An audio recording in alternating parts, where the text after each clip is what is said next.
Hello,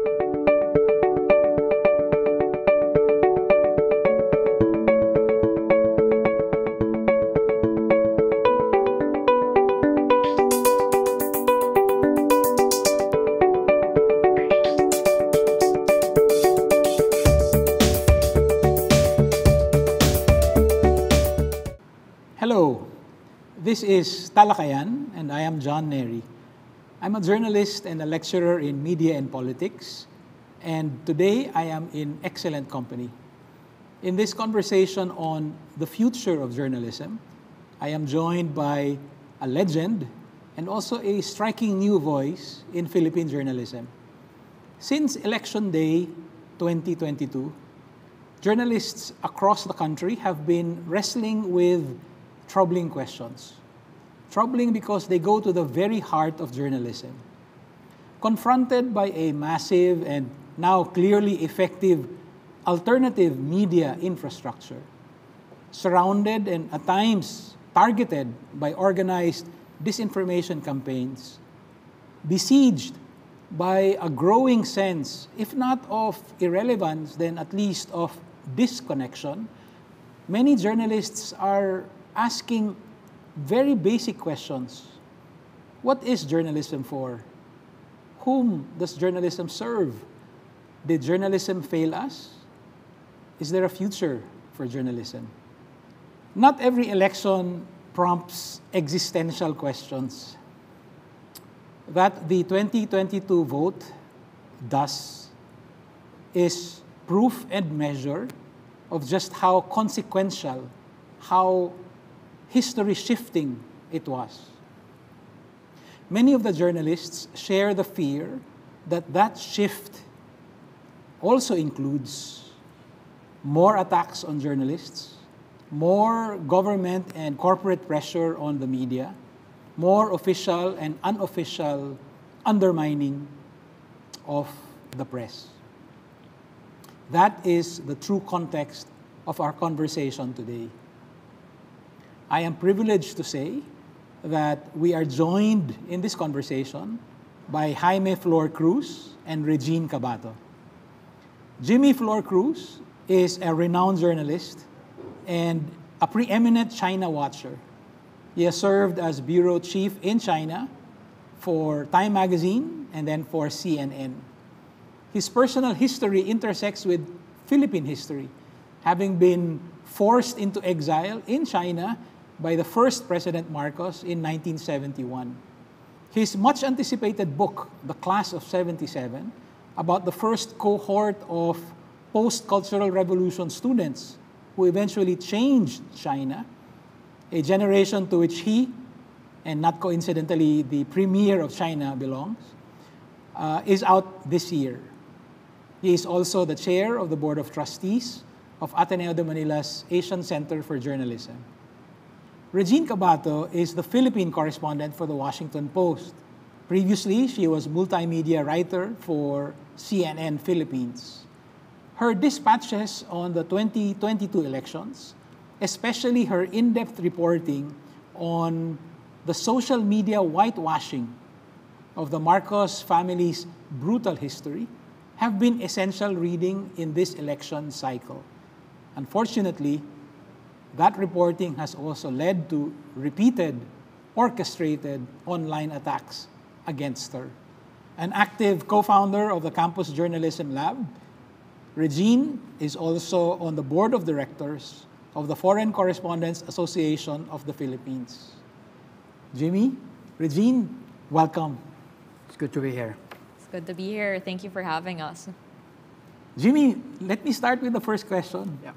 Was there a failure of journalism in the last elections? It depends on how you define failure, what benchmarks you use. If you mean that the candidates you wished would win did not win, then it's a failure. But if also it's a failure if we think that the votes were based on wrong information or disinformation, then we may have failed. But I think the failure really should be blamed on education. Mm-hmm. In the end, it's a failure of the system. Mm-hmm. when you have poverty, joblessness, people are desperate for just the basic needs, and then they're educated or mal-educated, then you have the result. Not surprising. I was not surprised that we have the result that we have. Regine, same question. I agree with Sir Jimmy. I'm not sure if failure is the right word, but for sure the media industry probably had an oversight. We were practically blindsided. We didn't see the disinformation atmosphere would be this bad, really. A lot of newsrooms hesitated to move to platforms like TikTok, like YouTube, and it's suddenly becoming increasingly clear that these old forms of journalism don't hold up to this new generation or in this new era of big tech. So we were kind of slow to adjust in that sense. Yeah. But I agree with Sir Jimmy that it's not just a media quote-unquote failure, it's really a cross-sectoral thing. Because when you speak to people who are supporters, for example, of President Marcos, a lot of the reasoning would also be, oh, they don't believe in the cases because the family was never jailed to begin with. Right. So one could also say that that was a failure on the part of courts, on the part of law enforcement, right? Like Sir Jimmy said, there's also a bit of lapse on the part of educators, of historians, and then also, of course, of the people who are in charge of making sure that the economic growth is accessible to all. So it's really a cross-sectoral thing, and it just so happens that this is the way that we journalists are being affected. Yeah, I mean, I share your sense. From the point of view of a journalist, we can see that there have been shortcomings. For instance, the failure to respond at the right moment to opportunities or threats in social media. That's squarely the fault of our news organizations. But from a higher perspective, I think that there are many failures. And there are many factors behind the failures. And if our role is communications, right, communicating with our audiences, I think we failed in reaching the ordinary people. The way we engaged with the ordinary people, I think we failed to adapt to this new landscape of communicating. On the one hand, we tend to look down on those who disagree with a certain kind of position. And so a lot of these people feel like we are so arrogant. We look down on them. And it's a backlash that we've seen, ordinary people thinking that they were being disrespected. So I think we need to rethink of how we engage, especially in social media, with the new technology that people use, the TikToks and the Facebooks. We need to rethink how do we engage with our audiences, not to pander or neither to pontificate, but to inform, to give them informed choices. I think that's one lesson I would draw. I wonder if the pandering and the pontificating is, in a way, structural or conditioned by our many traditions in journalism. For instance, the idea that news is the first rough draft of history, right? So many of us were there in 1986 when People Power ousted the Marcos family. And we saw the history being recorded. In 2022, I'm not sure now if it was the media, mainstream media, who actually recorded the first draft of this new history or this new turn in history. It might be that alternative media infrastructure that I spoke of at the beginning. Yeah, definitely. Vloggers have definitely made a rise in the last 6 years. We first saw them when President Duterte rose to power. He had his pro-Duterte vloggers backing him up, and that was the first time I think we heard in the discussion the idea of accrediting these vloggers for Malacanang press coverage, right? That's right. But one thing that's particularly interesting, but also, I guess, chilling to some journalists, is how the infrastructure of vloggers for Marcos is much more sophisticated and also in some ways much more hostile to the press. We see vloggers who are basically making money off of YouTube's partnership program, really profiting off of social media for really outright spreading disinformation and also hate against specific journalists. We've had colleagues who have been targeted by these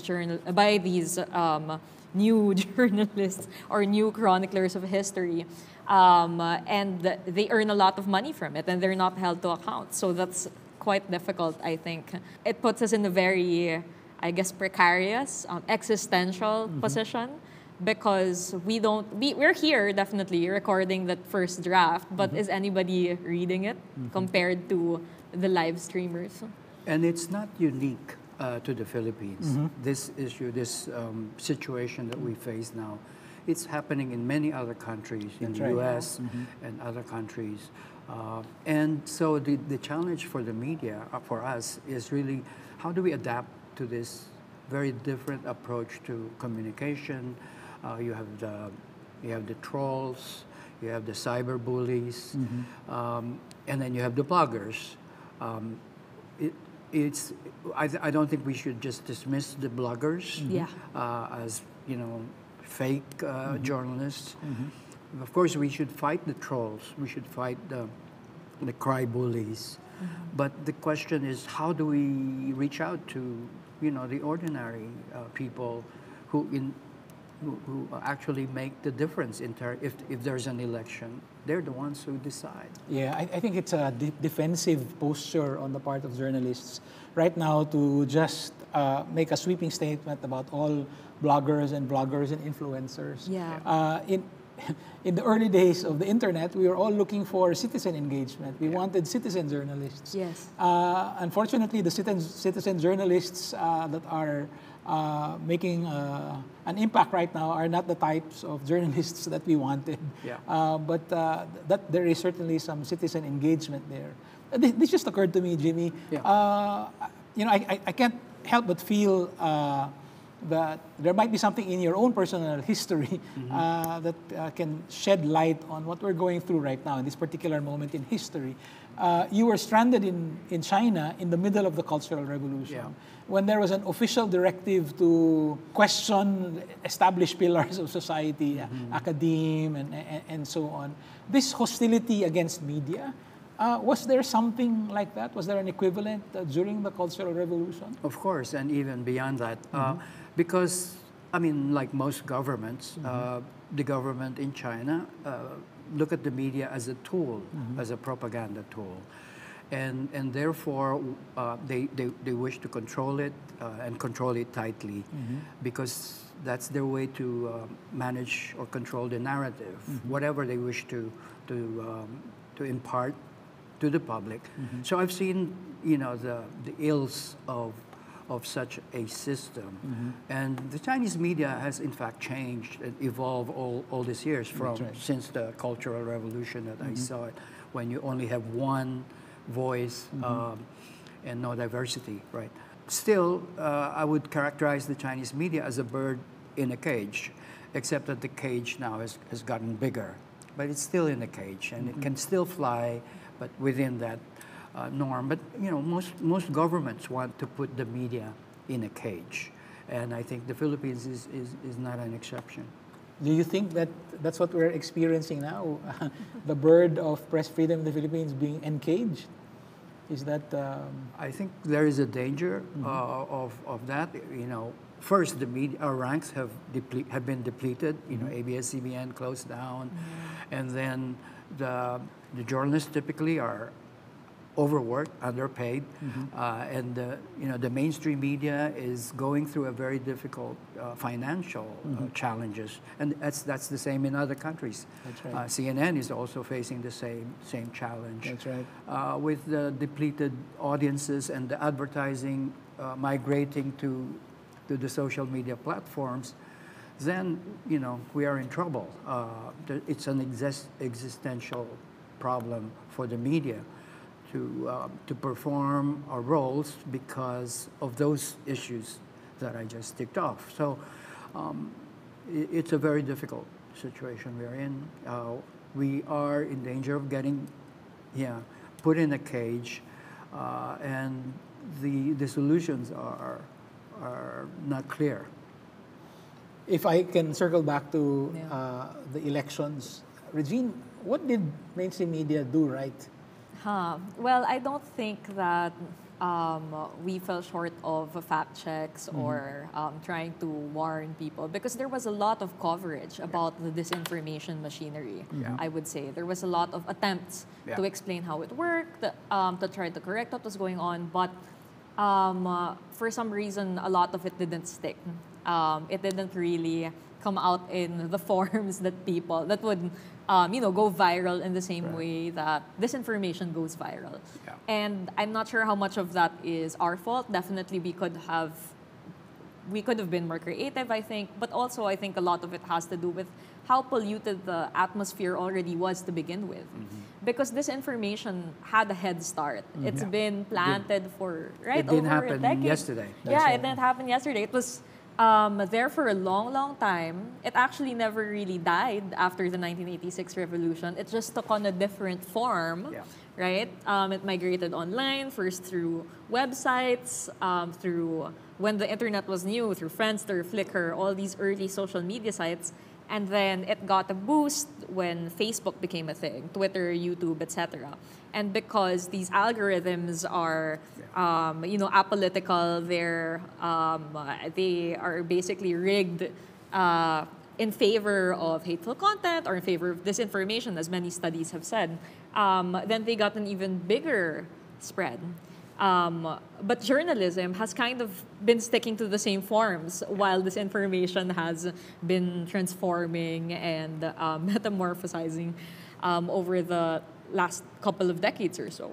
Definitely, I think we have our principles down pat, the idea of fact checks, but it's just finding the right forms for it. Other things we did right, I think definitely there are a lot of Philippine journalists who have stuck to their principles, who have stuck to integrity. They have their heart in the right place. And also, I don't think we fall short of skill either. A lot of good stories have made it out over the past few months and leading up to the elections. But yeah, I'm just wondering how we can work together to amplify those stories. Somebody said, a friend of mine mentioned that we don't really have a content problem. We have a distribution problem. Yeah. Right? It's reaching our targeted audiences. And it's very difficult when you have a media that's conflated conversations into emojis, right? How do you explain a very complex situation or concept in emojis or in one paragraph? I can answer that in an emoji, Which is what? LOL. No, it's really a big challenge. And again, it's not unique to the Philippines, to us here. It's a common issue now when you have a balkanized or fractured media landscape, and you have niche markets, niche audiences. And the danger that we face also is we preach to the converts. Yeah. You know, when you have good explainers, good reporting, but it's only us reading it, right? So how do you win an election when you are in that bubble? I think that's a challenge that we should. I agree with your points. I just wanted to put on the table the possibility that we might be looking at it from a winner-take-all perspective. Well, of course, elections are winner-take-all propositions, right? But it doesn't mean that because you lost an election, you necessarily lose for the long term, right? So this distribution problem, for instance, I think we should be careful about how we phrase it because we might erase real gains, right? So the fact, for instance, that the second placer gained 15 million votes, that's not a small detail. No, that's a major achievement in itself. Of course, it's a loss, but if we were to consider only winners, then there would have been no one studying the Marcos disinformation architecture in 2016 because Marcos lost. My point really is just that maybe there are some unspoken or hidden assumptions that we bring to the table, and we think, okay, this is viable only if you win.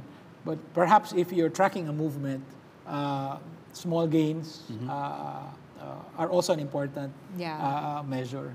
Yeah. Just in relation to that, Sir John, when I tagged along a house-to-house campaign for the opposition in the course of my reporting, I was from a completely non-partisan perspective, I was very impressed with the kind of commitment that these young people had. There would be around 30 of them who would show up every day knowing that it's possible that they would be disappointed, knowing that it's possible that they could be harassed. Because a lot of pro-Marcos supporters would really heckle them when they would go house to house. But they would show up anyway because they wanted to debunk a lot of the fake news. And then they would tell me basically that they really knew that they had to take it door to door because they knew that engaging online was futile. So I was very interested in the kind of commitment that came to that. And when we went to the volunteer center after the election results were kind of becoming obvious, the landslide was becoming obvious, there was another volunteer who told me that back in 2016 when Marcos lost, that's when his real campaign started. Now, the job for them is going to be learning a lesson from that. It's just now that the real campaign is beginning. So I am interested in... it's, I guess, cause for hope in the sense that there are actually a lot of people who still listen to the media, who value truth, and who are actually willing to organize for it. Yeah, I think this. If there's a silver lining, that that sense of volunteerism especially among the young, volunteers, I think that's encouraging, and hopefully they'll find energy and passion through this experience and translate that into more action till the next round. Jim, what are the consequences on democracy of an election where mainstream media might not be the primary source of information? I mean, it's a big challenge, a challenge to the democratic institutions, because after all, we consider the media as the fourth estate, right? Its basic role of being a source of information, and also our role also as a muckraking kind of check and balancing institution. So if we drop this role, then the democratic institutions will be challenged and will be endangered. Speaking of consequences, you've had some very personal consequences because of your own reporting. Can we talk about that a bit?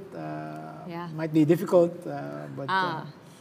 It's okay, sir. I've kind of practiced or had a lot of practice talking about my harassment experience. It's quite difficult. Just to give everyone like a recap, after our initial story on the historical revisionism of the Marcos machinery online went up, there was an initial spate of hate that came in through a very odd site. Actually, it started on LinkedIn and then it went to Facebook and other social media sites. And I basically got dozens of hate mail, calling me a pig, prostitute, journalist, like usual fanfare. This is around the third harassment campaign that I've experienced in the last 4 years or so. And I know that they're campaigns because the messages come in at a specific time or in a specific window of time. So sometimes after midnight to the morning. So my joke is actually that these people were on the night shift. And also, they kind of have a lot of the same messaging. So it's almost impossible to tell already which ones are organic, which ones are real people, and which ones are fake or are trolls. Usually the messages or the hate mail comes in after an influencer, a hyper-partisan influencer, posts about the article that I wrote, and puts me on blast. So this is around the third that I'd experienced. It's not as bad as a number of what our other colleagues in the media experience, because they have gotten, I think, hundreds all in one go. They get a lot more death threats, for example. But I couldn't help but observe that the messaging might be deliberate as well, not to get so many death threats, because it makes it harder for the post to be reported. In a sense, it kind of stays up. There was this one propagandist, for example, who claimed that the Washington Post retracted one of my stories back in around 2020. And then that claim still comes up in my Google search results. It's very hard to have it removed. So they're not threatening me outright, but there's really a credibility attack here. And I think it's the same for a lot of journalists, a lot of women in particular. And it really takes a toll. I think for the longest time, we kind of took harassment as a par for the course, right? It's normal, it's part of the hazards of the job. I agree. But I think we also have to acknowledge that a lot of this hate is manufactured. It's planned. It's not actually normal, right? So yeah, those are some thoughts about the topic. Regine and Jimmy, is this the new normal? What do you think, sir? Well, if it's any consolation, it's happening in other countries as well. In Yeah. China, there are journalists being expelled or virtually expelled. Hopefully, it's not the new normal, but again, because the social media is as such, right? Where you have trolls and also users who are there because they're craving for attention and affection, right? That's why they're on TikTok and on Facebook. It's to gain attention and also to gain affection, and that puts the journalists, professional journalists, in a very difficult situation where you have trolls who are doing it simply because they want attention. They're attacking you because they want attention. They may disagree, but in the end, it's because they want to go viral, or Yes. right, and that's really a sad situation we're in now, and maybe that's a new normal. Since Sir Jimmy brings up that whole economy of attention, the attention economy, I think there was a book that kind of dealt with that, right? I'm very curious to see how journalists will deal, because traditionally, right, Sir Jimmy, we're taught to not be the story. We don't want to be in the spotlight. We want to shed the story outwards on whatever issue we're covering. But in this kind of digital economy, where faces, personalities are more valued, and vloggers are a big hit, they're seen as more credible. How do we compete with that? Are we also supposed to kind of play the attention game, really shed spotlights on ourselves, as opposed to the story? And how are we supposed to do that without making it a me, right? Yeah. kind of issue? That's what do you think of that, Regine? I mean, I'm reminded that in TV, for instance, the anchors, the networks invest a lot in creating the brands for the anchors. No? The anchors are the ones who bring in the audiences, right? And also, of course, in the last 20 years or so, journalists have been told to nurture your own personal brands. Put yourself in the story. Yeah. But how do you feel about that? I mean, do you need to be on TikTok to feel complete as a foreign correspondent? I think it will vary from journalist to journalist, because for sure I think there are a lot of journalists who are not paid enough to have to deal with these kinds of platforms or to have output on these platforms on top of whatever deliverables they might have for the day. But actually, I'm concerned what you guys would think coming from a different generation, because for a lot of millennials, but more so Gen Zers, engaging in these platforms is more natural to them. That's because right. they're native to these platforms. But what about you guys? Do you think that how essential is it at this time? I'm not comfortable doing that. In fact, as you said, 10 years ago we were told, you have to put yourself in the story. You know, it's okay now to be part of the story, and I never have been comfortable doing that.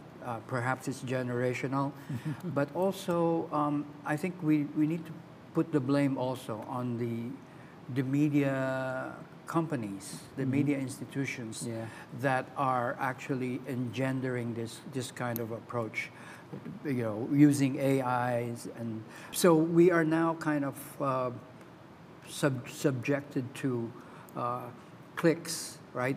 We are graded. Our success is graded according to the number of clicks that we invite or we accumulate. That's a new normal, but also we have to be aware that we are treading on a very dangerous route where stories are adjudged based on clicks and not based on reliability or truthability. Yeah, I mean, I don't see myself on TikTok. I don't know if there's a need for me to be on TikTok, for instance, but I am aware that TikTok sees itself and sells itself as an entertainment platform. Yeah. So what does that mean for us who want to reach the audiences on TikTok? Do we need to convert our journalism into entertainment? Those are the types of questions that I think I won't, but I think Regine should. I actually am not very much of an entertainer, I think. I mean, I could help conceptualize probably some videos, but I'm not sure if I am the type of personality who would go on cam. I'm not really sure, but to be honest, I think we did realize over the past few months how necessary it is, right, after the elections. Yeah. The Post actually was one of the first newspapers to really move to TikTok, and we have a huge following there. There is actually a dedicated team in the Post that really sums up articles in a fun, entertaining way. Yeah. I think it's a good model. And I think that's a point that we should emphasize. Yeah. We shouldn't leave it to individual journalists. Correct. Yes, in their spare time to produce content to reach other audiences on other platforms, right? Then it becomes a form of exploitation. Right? So you need the newsrooms to commit, to invest in teams, in social media teams, and so on. And spin them off into different platforms. That's right. Yes. It cannot be an individual decision. Because it takes a certain type of personality. That's right. To be able to engage in these types of platforms. For example, dapat mas native, so maybe younger people who also have a sense of humor, because they need to be able to be a bit of entertainers themselves as well. But I'm reminded, for instance, of Mighty Magulang, who is a middle-aged, accomplished woman who's doing very well on TikTok with her history videos, and I thought, wow, that's a source of hope. Yes. Yeah. So in a way, I guess our media courses also need to adapt to that in terms of training the next generation of journalists. They have to first understand these different platforms and different ways of communication, and then use them creatively, as we are seeing now on the social media platforms. So I think that if we were to define the conditions for journalists to work in, or the conditions of the media environment under the second Marcos presidency, we would say, well, there's going to be a lot of TikTok. You will have vloggers and influencers, maybe playing an official role. Maybe more of them will be invited to attend ASEAN summits, that sort of thing. What else can we look forward to, or can we, fearfully anticipate? I think we need to emulate good role models. In other words, we should identify which are the successful ways of doing it, and then emulate them, train more among the younger set of journalists. So, and mentorship. I think we need to improve on mentorship, because again, the landscape has changed. What works or doesn't work needs to be reviewed, and then we should replicate them in creative ways. I would suggest that as one step. Yeah, although perhaps the mentors would be different in the sense that it would be the younger generation teaching the older generations how to pretend to be a social media native. Well, what else, Regine? What do you think can we expect? I mean, so you have a PCOO secretary who's been hostile to some in the mainstream media. You have a president-elect who says that he was going to be his own spokesperson. What can we expect from the second Marcos presidency? Okay. You mentioned earlier, sir, the vloggers probably going into more official events, which we've already kind of caught a glimpse of in the Duterte admin. And I agree with what was mentioned earlier. It's not necessarily the vloggers or the influencers per se who are the problem. There are a lot of ethical vloggers and influencers out there. But I think the big concern that journalists have at this time is that a lot of the vloggers favored by the administration, and we've seen that on the campaign trail, are hyper-partisan. So they are volatile toward the press. They produce content that antagonizes the press, and that's where the main concern is coming from. Not that they're vloggers per se. No? So definitely, I think that that's going to continue to be an existential threat to the press. There was this one, I think, GMA report that talked to vloggers outside of Marcos's headquarters on EDSA. And then a small-time vlogger was earning around 60,000 pesos a month off of YouTube's partnership program. That is already like more than twice what a starting journalist would make. But he was just a small-time vlogger. So just imagine what the bigger vloggers with larger followings, more dedicated followings make. And that could come on top of possible incentives from political clients, right? So there is that financial, economical, existential threat. A lot of journalists will just say, oh, we're not being paid enough to deal with this. I have to provide for my family, etc. So that's one other challenge. Access is also definitely going to be a challenge. That's what a lot of journalists are anticipating. We've seen it in the campaign trail. I was one of around a dozen people in the foreign press who never got accredited by the Marcos campaign. So hopefully, maybe in the coming months and in the coming years, we can and we should expect and demand professionalism on the part of the incoming admin. But that's something to definitely watch out for. To this somewhat bleak picture, I think we should also add, I think we should expect a growing influence in the, shall we call them, the house networks, the in-house networks of this incoming administration. I'm referring to Net25 and SMNI. The very first interview that President-elect Marcos granted was to GMA and SMNI and Net25. And we might see our own version of Fox News in the Philippines.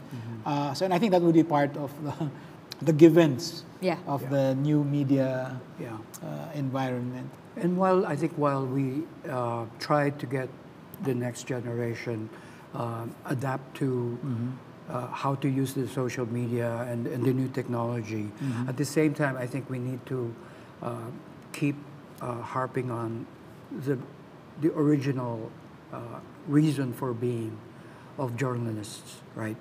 That we are the sentinels, we are checks and balance, we distress the comfortable and comfort the distressed. I think those basic, and of course ethic issues, I think we should keep on inculcating that and expect our peers to live up to that, and expect the government to respect that. But a winner-takes-all mentality will put the emphasis on the number of clicks that you get, the size of your audience, right? So they may not have time for, these nuances, these standards that we keep harping on. Is that the way to irrelevance for journalists? Or is it, in fact, the way to stay relevant? We are under siege. And yes, we face that prospect of irrelevance if we don't win these daily battles that journalists should fight, wherever we are. We definitely need to do a lot more work in explaining, like Sir Jimmy said, the kind of work that we do. Because, for example, just the concept of comforting the afflicting the comfortable, the regular viewer, the regular layman will not understand that. There is actually a lot of demand from trolls, from actually ordinary people, who say that we should report on the good side of things, or that why are you always being negative, etc. And for journalists, we actually have a ready answer, which is that the people in power already have their own means, right, of pushing their narrative. And our job is precisely to comfort the afflicted, afflict the comfortable. So because there is already an imbalance in power in society, what we do is give the mic to people who would not have had that voice otherwise. But then we have audiences who are demanding that we give the mic to people who already have the means, right? But how do you explain that in a creative and engaging way?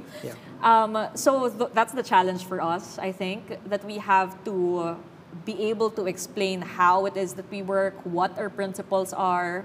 There are some journalists who are already doing this. Like, for example, when Ian Esguerra occasionally dedicates a segment of his YouTube show to debunk trolls. And I remember one time he really engaged with people who were trying to say that he was not being respectful because he was using the last name of the president-elect. And he was like, well, you can look up the AP style book.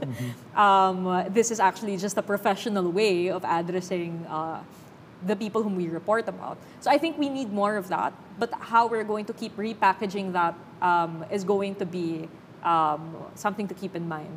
Regine, another challenge might be empathy. I mean, we're looking at a highly polarized society, and media has a role to play in, bridging the extremes.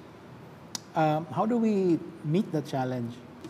That's a good question, sir. Actually, one of the things that I was talking about with Sir John was that because we live in such a polarized atmosphere now, we can't be quote-unquote moralistic or holier than thou, right? Because it turns a lot of viewers off.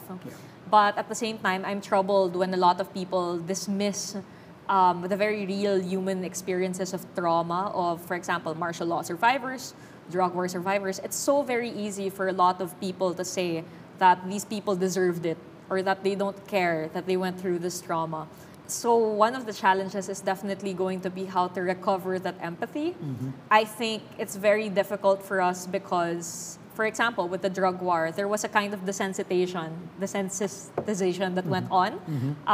Just with the number of cases, suddenly all the photos of it, they were shocking at first, but then they started to look the same. But for every new family that experiences it, it's a fresh and a bloody experience, right? How do we keep repackaging that as the media? I also don't know. But one thing that I know for sure is that we shouldn't work on it alone. I think we should work on it with influencers, with people in the arts, with people who make films, for example. Maybe it's time to be more creative, people who make comics, to find new ways of storytelling. What do you think, Sir Jimmy? Yeah, I think empathy is in short supply in recent months, especially in a very hotly contested elections. So if say the social media, if TikTok is a formula of attention and affection, we should add engagement. Or, in other words, we have to engage even with those who disagree with us, right? We have to win them over. And how do we win them over? It's with rational kind of conversations. Of course, some people will just negate you anyway and dismiss you. But I think we just have to keep trying, because only then by winning them over, by showing empathy, that we understand where they're coming from, but here's where I'm coming from, maybe we can reach some kind of consensus.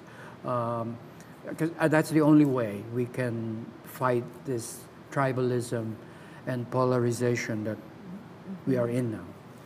Maybe we should have more offline platforms or offline fora that do that. Yeah. Because the algorithms, Yes. the online platforms, they're already rigged. One campaign that comes to mind that I think was effective and that can find a new form maybe was a karma campaign some years back. Millennials meet martial law survivors. You guys might have seen that video because it went viral, but it was basically martial law survivors telling millennials who were initially pro-Marcos about what had happened to them in their experiences. And of course, there was an exercise of empathy. So I think we might need more storytelling formats or documentary formats that push for that kind of confrontation. Yeah. And I like the point that make it personal, in person, because that's the best way to show empathy. Yeah, when actually you're dealing with somebody in flesh and blood instead of virtual. Yeah. And I think the virtual part is one obstacle that we all face. It's so impersonal, and it's so easy to just conflate whatever conversations you're having into emojis, and that's lost, right? And you lose that battle right away. But if we have interpersonal conversations and engagements, even with those who disagree with us, then I think we have a better chance of winning them over. You know, we've covered so much ground and there is so much more to cover. But we'll have to cut our conversations short. Thank you, Jimmy, and thank you, Regine. This has been a fascinating conversation. We've tried very much to put together a diverse panel. You can see here different generations, different perspectives, different genders. But I have to admit that we also share many things in common. Two of us are connected to the Asian Center for Journalism. Two of us are graduates of Ateneo. Two of us are from Mindanao. We have perhaps more things in common than not. I think it's important to continue this conversation, but with other types of diversity. We need to hear other people, and we need them to discuss the same questions. What is journalism for? Did it fail us? Is there a future for journalism? I think that as long as the questions remain the same, I think that we will be in good hands. This is Talakayan.